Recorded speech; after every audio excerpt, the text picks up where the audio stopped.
华航机师罢工，不少旅客被迫更改航班及行程，包括在美国度假的艺人黑人陈建州与范玮琪也受牵连。让范在脸书发文告诉我这一切只是愚人节玩笑，不料却被网友骂翻。如果因为过劳造成飞机掉下来，你觉得你还会这样子说吗？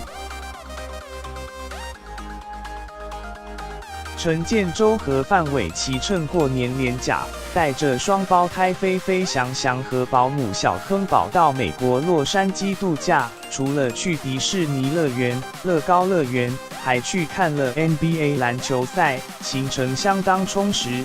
不料8日凌晨，华航机师无预警发动罢工行动，不仅造成航班瘫痪，也让许多乘客受到影响。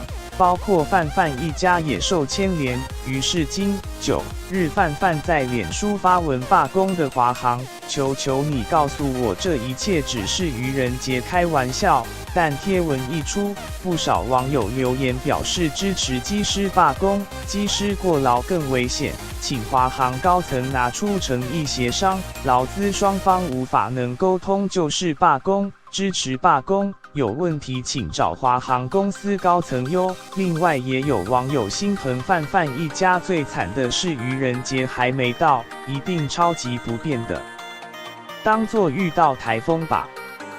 也同情机师们，赶快改班机吧。跟生命比起来，机票钱小损失就算了。